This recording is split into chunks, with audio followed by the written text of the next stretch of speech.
Warning: the following film includes strong language and discussion about the topics of sexual and aggravated assault, drug and alcohol use, and child abuse. Viewer discretion is advised. Humans of Show. The use of narrative medicine to promote healing and decrease stigmatization for elders experiencing homelessness in the downtown Phoenix area. The Student Health Outreach for Wellness Show community initiative was inspired by Humans of New York to create Humans of Show in 2017. Through this project, Show students from Arizona State University conduct interviews and share the stories of vulnerable populations, including members of the community experiencing homelessness in the Phoenix metropolitan area. In January of 2021, students in Show introduced videography as a component to the Humans of Show project. From spring of 2021 to spring of 2022, Show students recorded interviews with 10 individuals experiencing homelessness at Justice Center in Phoenix, Arizona. The purposes of sharing these interviews are to 1. Bring awareness to the needs of individuals experiencing homelessness, 2. Decrease negative stigmatization surrounding them, and 3. Use narrative medicine to promote healing.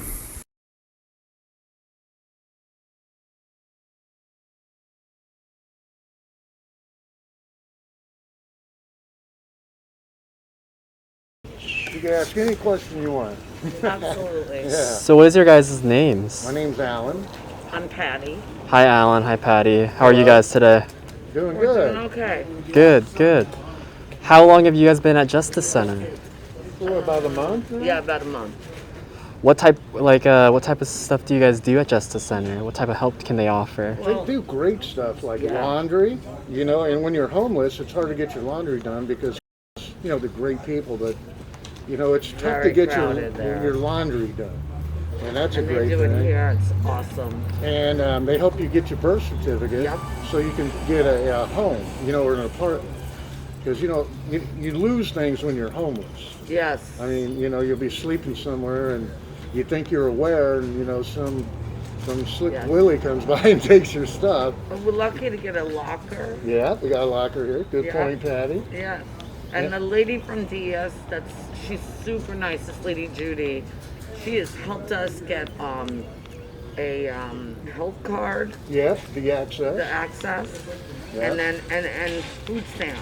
So we Yeah. can get some Oh, food Yeah. if we need. Yeah, Awesome. Judy in Justice Center allows her to come here every Thursday. Yep. And She so is that's amazing. That's a phenomenal service because when you have a personal DES worker helping you, that is really, really nice. And I'm thankful to the Justice Center for that. Yeah, me too. Yeah, Me very too. good. Awesome. And, all the staff like Rudy and Tina and everybody. They're all so nice. Yeah, they're so helpful. Yeah. I mean, it's great. We're from Las Vegas, and it is way different there. You do not get the help like you get here. Well, especially for seniors. Yeah. Like, if we had to hang out all day, we'd go crazy. Yeah, no, I can't do that. Nothing against are fantastic. Right. It's not against. Anyway, I'm thankful to be here. Yes, we I just- really love it here. Yeah, It's a good great place. spot. My name is Mr. Mitchell.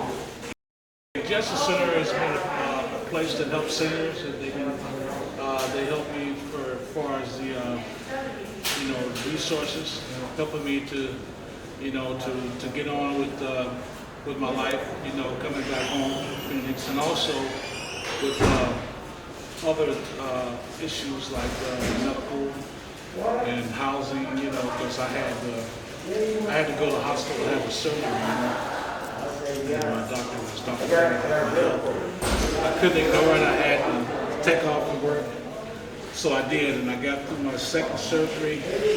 Finally, it was over with. My stitches are healing.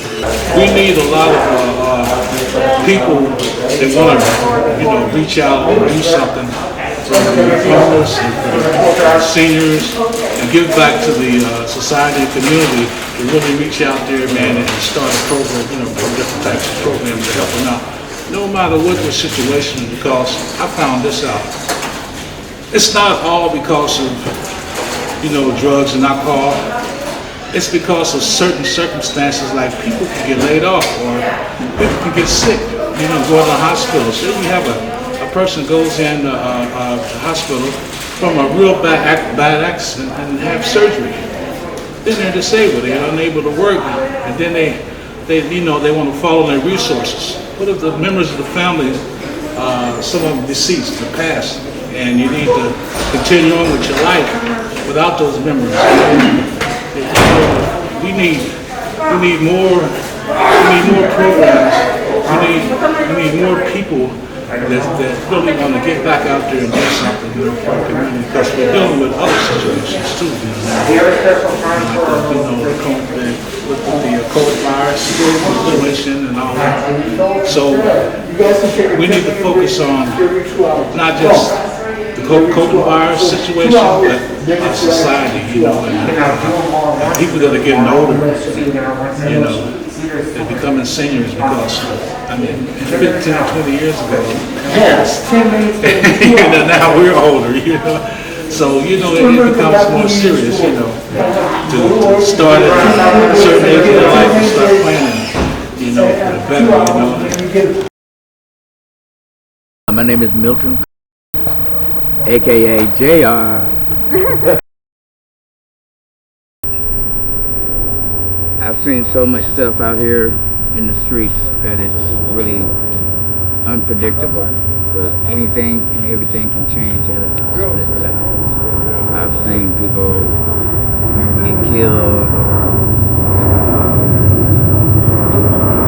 just all kinds of stuff, and it just made me be an advocate or speak for the homeless people. Back in the day, me and my baby's mama, she's a poet, and she wrote a poem, but it got converted to a song called "Give Us a Home." And the song itself is really very, very inspiring. Because anybody that has money or has a home or whatever can be homeless just like that, So I wouldn't take it for granted just because a person has a home. Doesn't make no one better than anybody else. But my experiences, wow, there's so many. I don't even know where to start, but I would tell each and every young person out here, y'all included, that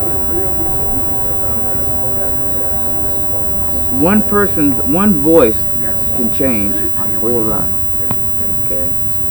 And I have changed so many lives, and then my experiences, being homeless, it just brought back inspiration, courage to talk to the people less fortunate, So my advice to anybody would be, don't judge no one, especially because he's homeless, he or she is homeless. And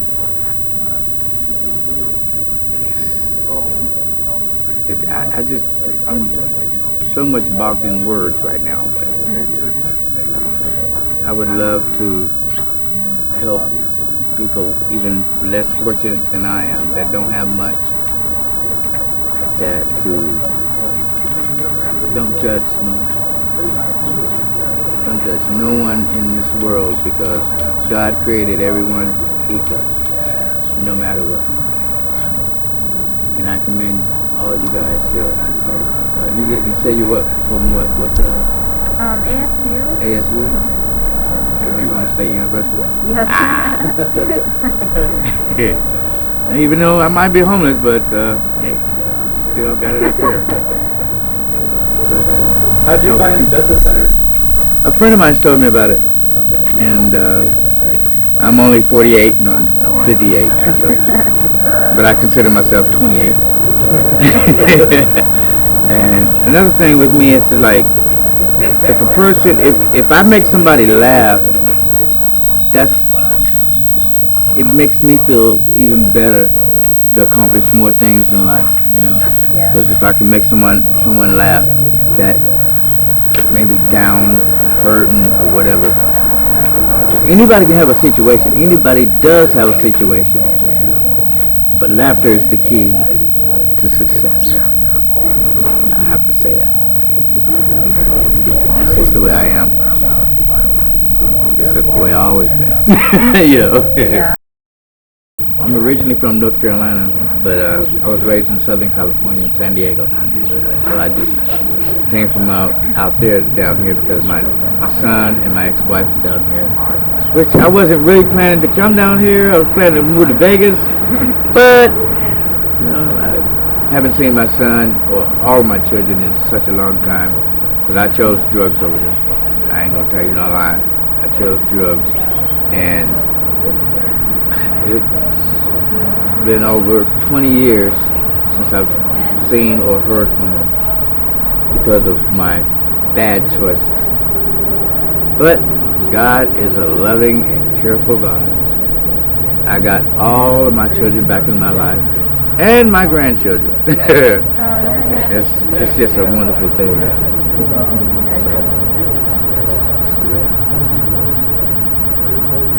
What would you say to anyone who has preconceived notions about homelessness, about how they downplay homelessness? Don't downgrade nobody that's homeless, regardless if they're homeless or not. Don't downgrade nobody. Period. But that's what Jesus would do. And if you are a Christian or just if you love God,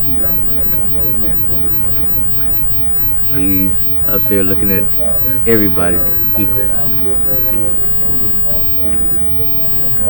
You guys have a question? How has it been experiencing homelessness during the pandemic? First of all, let me have a sip of my coffee. Experience homelessness during this pandemic. It makes it even harder, because now you got an invisible enemy out there. Besides all the other people out there that judge people. That one is more deadlier than anybody else. So that's why I say don't judge nobody. Because you can become homeless yourself. Just in a click of the moment. It's hard. You got to change it for yourself. Yeah, I was doing drugs. And I ain't gonna tell you no lie, sometimes I still want it. But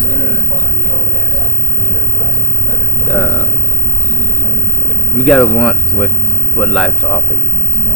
And life can offer you so many things. And there's a lot of people out here that got talent. Don't get me wrong, I've met some real good people, poets, ex-singers, all of them, even millionaires, had it and then lost it. That's why I say everybody is equal. Just because you have something, don't mean that you can keep it. Just like that, you get taken away. A lot of things, but the most thing that keeps me going is my mother and my father. Both of them has passed away, and I know that they would want me to keep it pushing. Strive for success, because success is whatever you make it.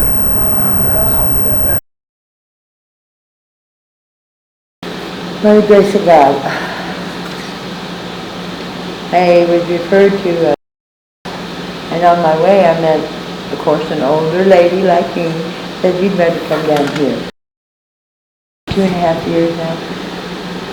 Altogether in the last 10 years, about 6 years, 6.5. A little hard. We don't need this. This is, in my mind, it's a chemical warfare. It's a beginning. And the reason I think that is because a year ago when our president he said that he didn't want it, he wanted to kill us all. It was on the radio. It's horrible. You can't take it on me. It doesn't seem like the officers realize this, or want this, or even care about who gets really hurt. And how can you? No. A recommendation on neighbors. Has it been challenging to be a woman experiencing homelessness? Oh, very much so. There's nothing you guys should feel bad about. You respect them lady. You talk. I can tell you're different. Well, how I got homeless was I was living with my ex-husband, and we couldn't continue paying the rent, so we got evicted. And when we got here, well, we went to the shelter and got in there, and after the first week, my ex-husband broke his hip, and he went into the hospital. Anyway, he has non-alcoholic cirrhosis of the liver, and he was going in and out of the hospital, going to rehab, but he is now in a group home, thank God, because his health is really bad. Well, he is in a nursing home right now with the virus, but he's doing better. But as for myself, I've stayed here to, since he's in a place, I'm going to get a place of my own. So I've been working the program with the case manager. I'm on a waiting list for now. I filed for SSI. What would you say to someone who has like such a like negative connotation of a person living experiencing homelessness?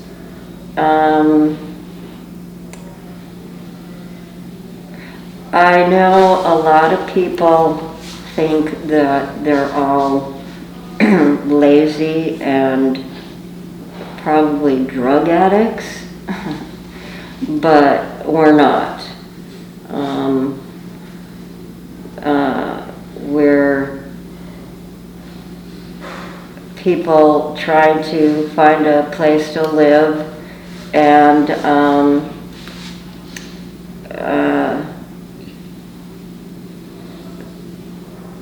get back to living.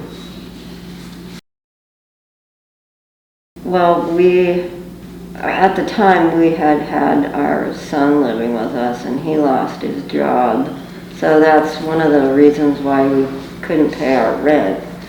And then he had moved out to be with his girlfriend, and it made it even harder. So that's one of the reasons why we got evicted. Are there any health issues that you face yourself that you're worried about? I have fibromyalgia, and I suffer from chronic migraines. Oh, I do too. Yeah, the beds are not comfortable, and I wake up in pain almost every morning. They're like metal beds with a mat about this thick. Do you have any other family in the state? Yeah, I have a son in the state, and I have a daughter in California and another son in Colorado. And my son here, he calls me every weekend to check on me. Nice. Yeah. Yeah, he worries about me. Wishes he could do something, but he lives in a motel suite with his girlfriend. But I've gone to visit him on weekends sometimes. He's got my cat. Holding on to her for me. If you could give like any advice to someone like newly experiencing homelessness, what would it be? Take advantage of the resources. Seriously, they're fantastic.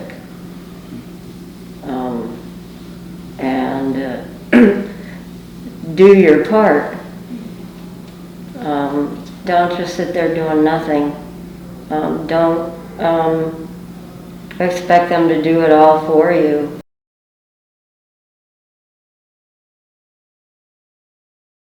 Pretty much. I gained a whole lot of weight. I was staying in a building with 12 rooms and 6 bathrooms. You had to share the bathroom with someone else.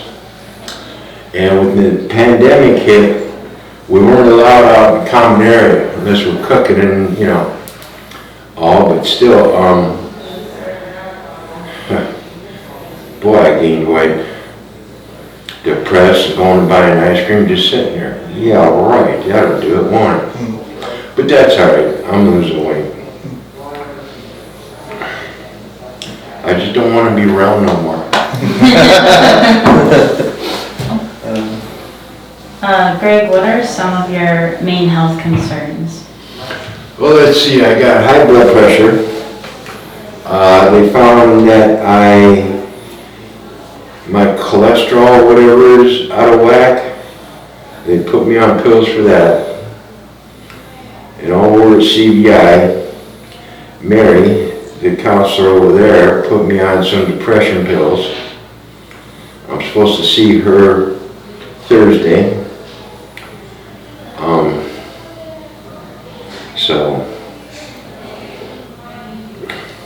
Yeah, I come from a background of being a drug addict.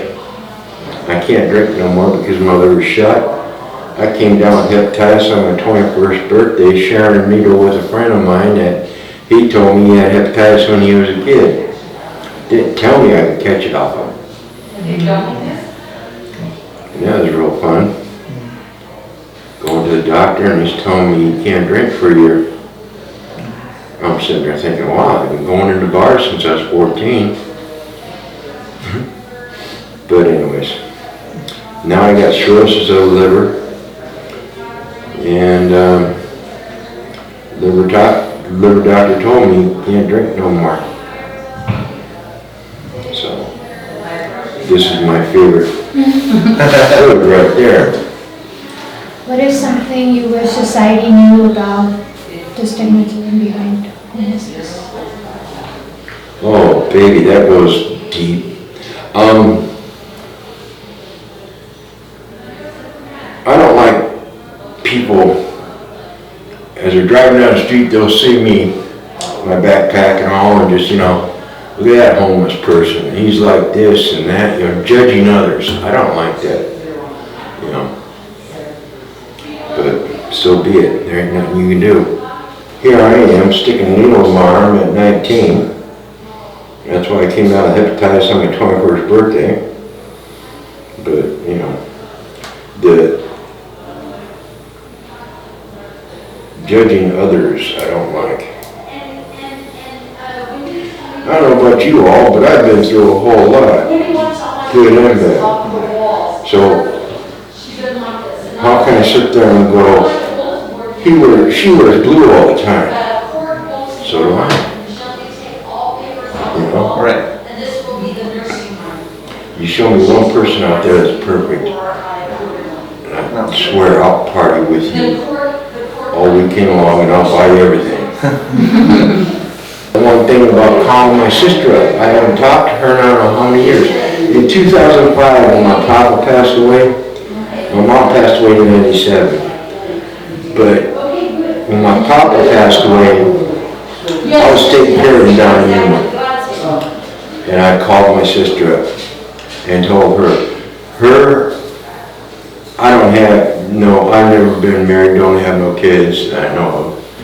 But still, they came down there and they raped me. I mean, mom says the pain goes to you, that goes to you. All right, here my sister was wanting all this stuff that mom gave me, you know?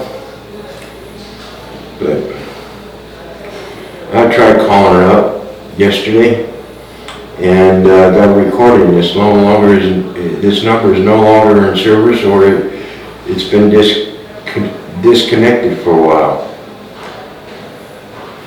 So I think maybe my brother-in-law died. She probably found a better place because they don't need that. She don't need that, you know, 3-bedroom house. Their kids are grown up and out. If you could give 3 words about how you're feeling right now, what would they be? love, peace, and happiness. And what are some ways you stay positive? Well, that's a tricky one. I'm always trying to be humorous, and I'll laugh about the mistakes I do. But I had a friend tell me about 2 or 3 days ago, Greg, you keep putting yourself down. You shouldn't be doing that. You know? Hey, people call me names and I just sit there and say, you're late. I've already called myself that.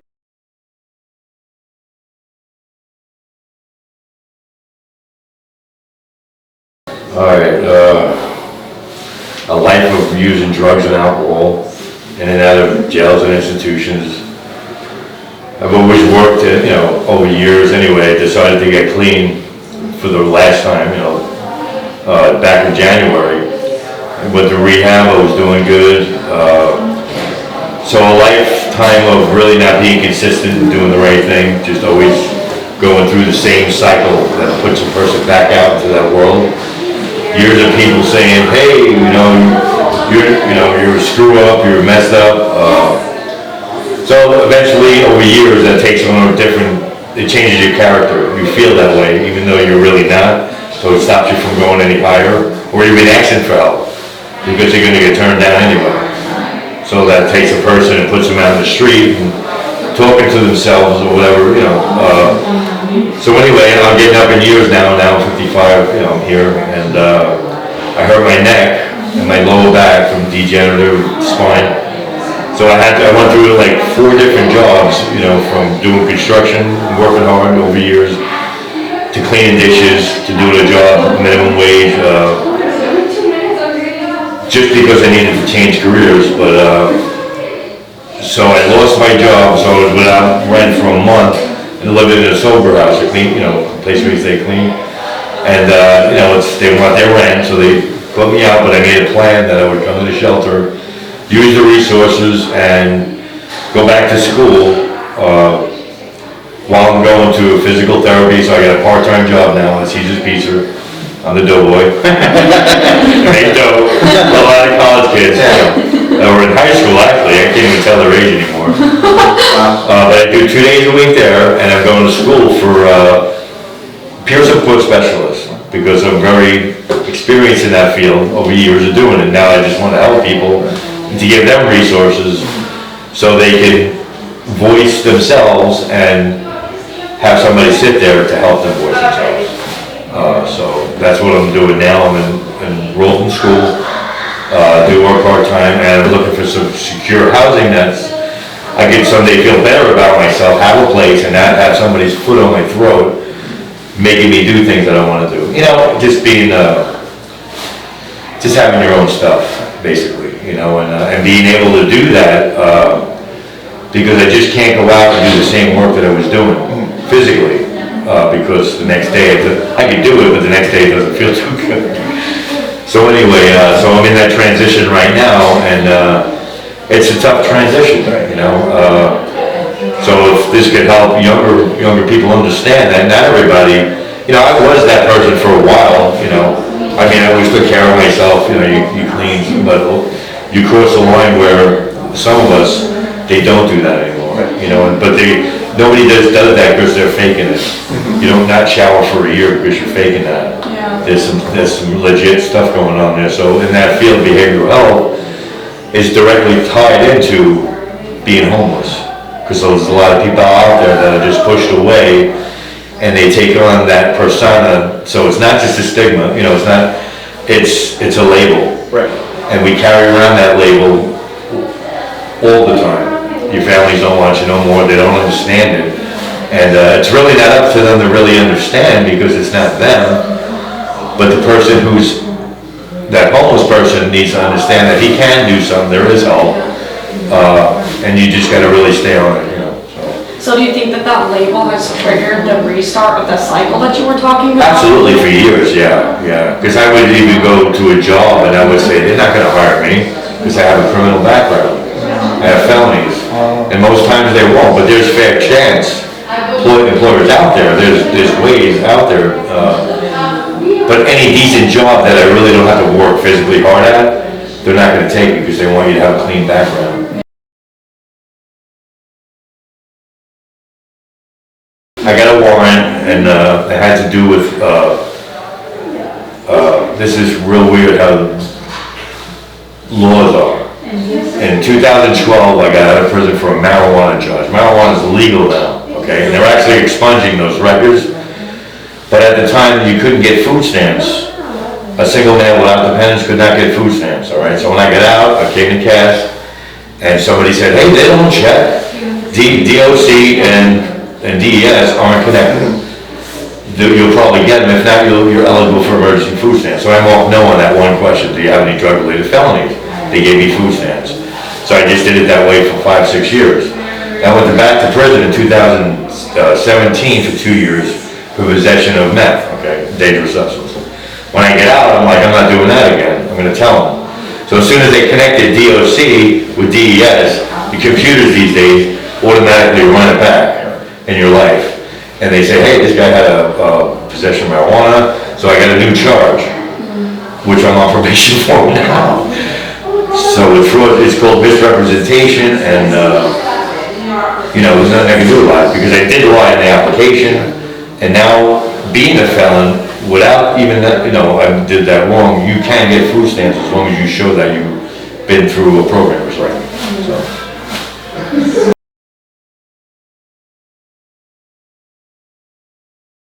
And I'm still out. January 13th was the last time I got high. And I've been clean since. And I'm just pushing forward, I mean, it's, I feel like a kid when you go, oh, look, you did so great. I should have been doing this a long time ago. So the message is for the younger ones or whatever, I don't know what this is used for, but it's based, your life will go in the direction of the decisions that you make. So you're not labeled or this and that, it's decisions, based on decisions, right? So what advice could you give to people to make the right decisions, because it's not always easy? To take the hardest route, not the easy route. The easy route would be maybe calling up your mom for money when you need money, not working because you got that back. Your parents, were there. Some people don't have parents, but once you try, they say gateway drugs, marijuana, and all that stuff. Well, it's all true. Don't think that you'll only get away with it. You know what? I can't say that because the addiction part of it, which a lot of people on the streets are with, only occurs in a certain people. So you could drink your whole life and not be unmanageable. But the next guy, maybe your brother or sister or whatever, doesn't work that way. He can't stop once he takes a drink or any mind-altering chemical. So there's a big thing with it, but it's still decisions, you have to fight it. And usually the hard route is the right route to go. That's what I would say. So how about people who are struggling with addiction? Do you have any advice for them? Just keep trying, for a better life, be positive, because depression's a big one with the younger crowd. You got fentanyl coming in, it's killing everybody. I know a lot of my friends died, especially with the younger ones. They were into the prescription pills it starts out from or whatever. They're nodding out all over the place, they're getting robbed. And if you take that pill and not smoke it, you will die. That's all there is to it. It's not a regular pill, Like they have to smoke it on tinfoil, it's a big one. But just don't keep trying. I just never stop trying, and just because a person goes to rehab one time or 50 times, whatever it takes, he's alive. Would you say it's harder for an elderly person compared to a young person experiencing homelessness? Absolutely. Could you give an example of Well, like on the street, if you're homeless and you're old, you're getting robbed. Okay, Tempe, all right, you guys know Tempe. There's a lot of young kids running around there in the parks and stuff that their families are all wealthy and they're well-to-do. And a month later, you're like, what happened to Cindy? You know what I mean? She's falling asleep out and that's how it works. You know what I mean? It's just how it works. And she'll get taken advantage of too, even as a youngster, because she's female. But with the older and the younger, only the strong will survive. So out there, that's the way it is, you know, and they're real slick, you know. I mean, we know the deal too, we just can't, you know, put our hands up. I got my ear bit off last year, I got in a fight with somebody, young guy. Jeez. But he, you know, he had to bite my ear because I was beating him up, but, you know, that might not happen 5 years from now because I'll be a little older, you know. So, but yeah, it happens.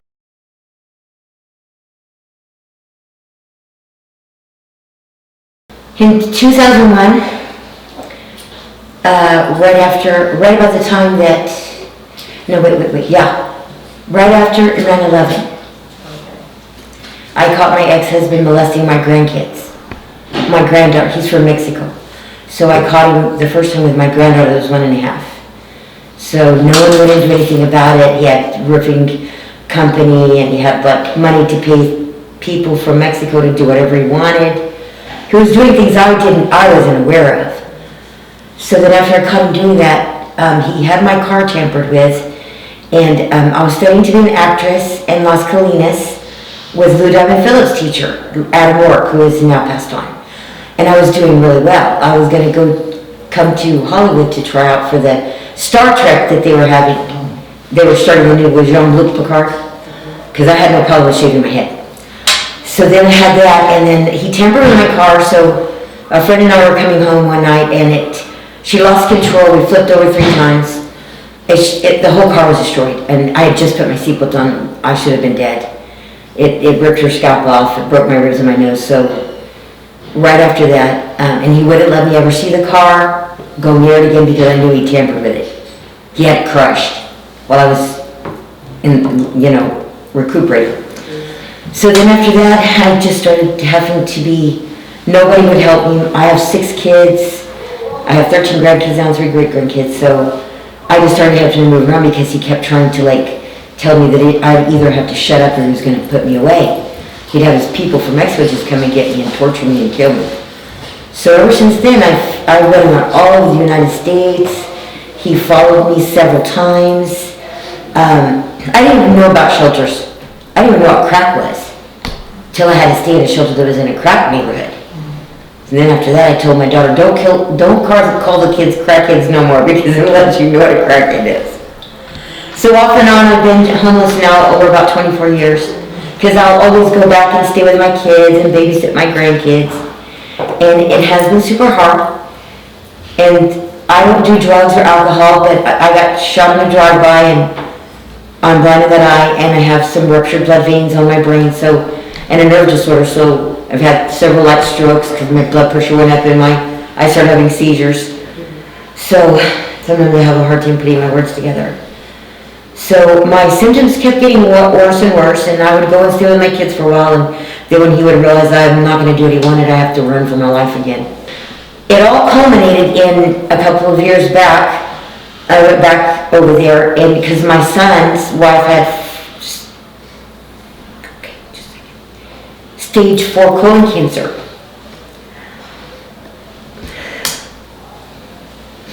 So I went to stay with him and to take care of her. It's okay, take a deep breath. It's okay. I'm sorry. I miss my children. They thought she was going to die, but I did all the work. I took care of the kids and everything, and I cooked, and then my ex-husband started harassing me again, and I got it, when she started getting better, I got a small apartment from the city, but I'm writing a book about everything I've gone through and what's going on in the shelters, because people don't realize when you go to shelters like I'm 64, I just fall through the cracks because I don't do drugs. And they're not really worried about housing me, and I've tried so many times. And $841 a month is not enough money, to do anything.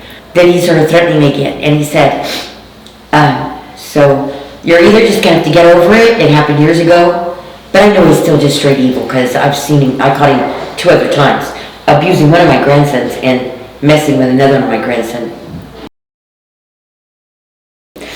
So after that, he told me, in last March, he told me, the border's open and I don't need a lot of money. These people do stuff for $50. So I left my apartment, I ran, and I went from Tahoka, Texas to Lubbock, Texas.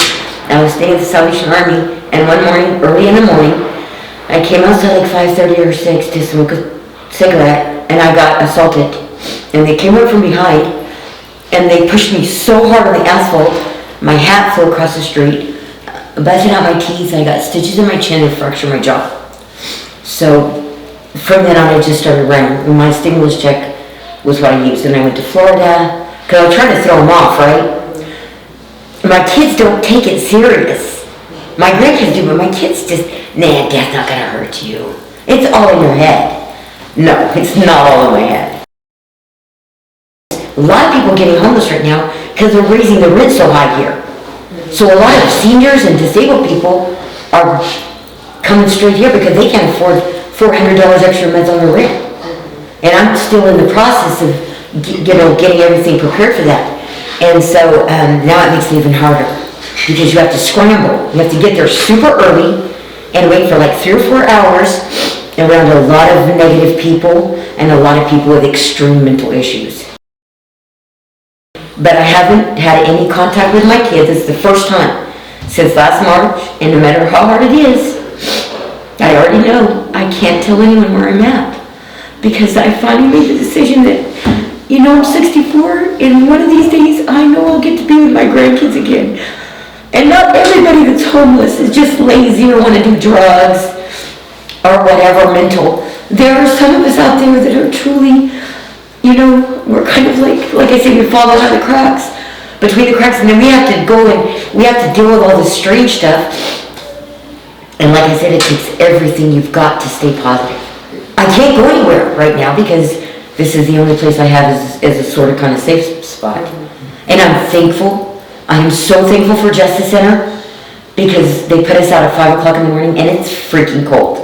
And you see disabled people and older people huddling together, freezing to death. And at least here we stand out here for 2 hours, but at least I know that if I don't have enough money to be able to eat, I'm going to try and get food stamps. I was kind of embarrassed about that. Seriously, it embarrasses me to stand in line because I was raised as a farm worker in Oklahoma, and I'm Native American and Caucasian. And, my family was raised that you don't work, you don't eat. But I started realizing that, hey, I've got to get over the embarrassment, the ego thing. And I'm so thankful because, oh my God, at least we can get something to eat and a snack lunch, that we can eat later. And I'm so thankful we can do laundry, take a shower, because a lot of places in this country don't have any of those for people anymore since COVID.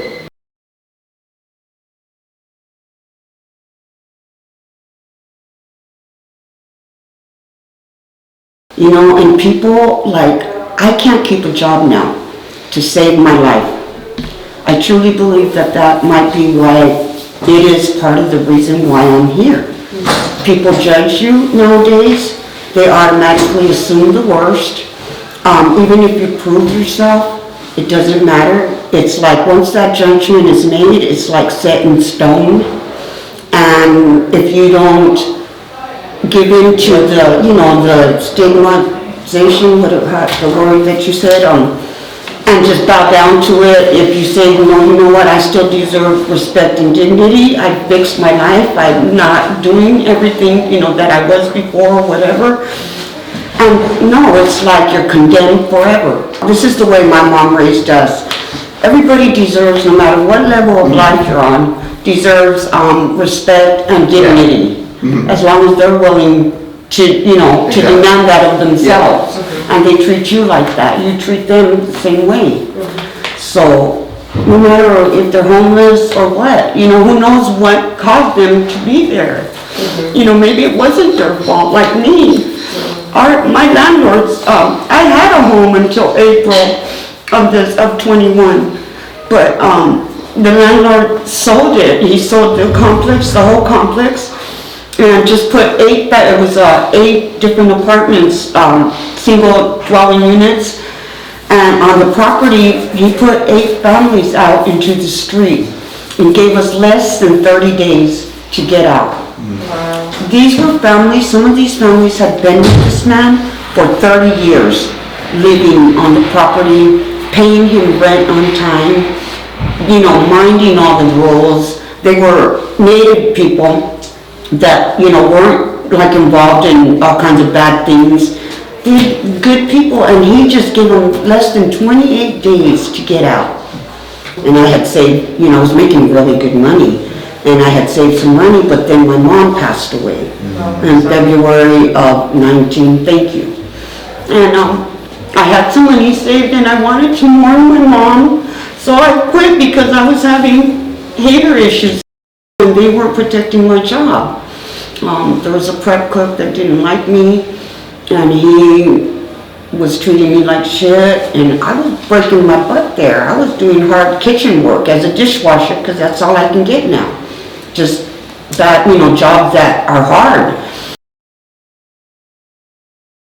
I was out of my truck for the last 2 months, and then I got COVID in my truck, so I couldn't get a bed back inside because it's kind of hard once you lose it. You gotta wait in lines, and they tell you no, then you come back, they tell you come back later. It's hard once you lose your bed. So I had lost my bed, and I'd been in my truck for the last 2 months, but I finally got in yesterday. I got a bed again because I don't want to be out there in that heat. It's gonna be hot real soon. So. I have thyroid issues, and heat intolerance is one of my symptoms, so I'm like, I'm going in. Yeah. There's women, old women with walkers and dogs.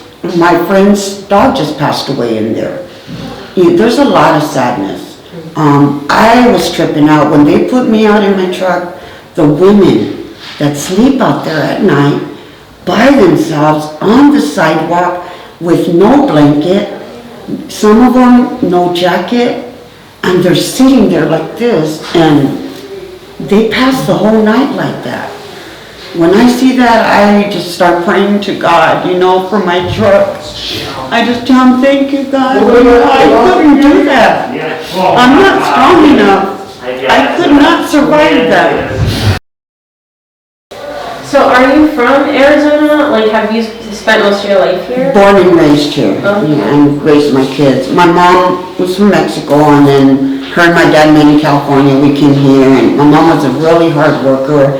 I'm very proud of my mom, how she raised us. She didn't even read or write, but just Spanish.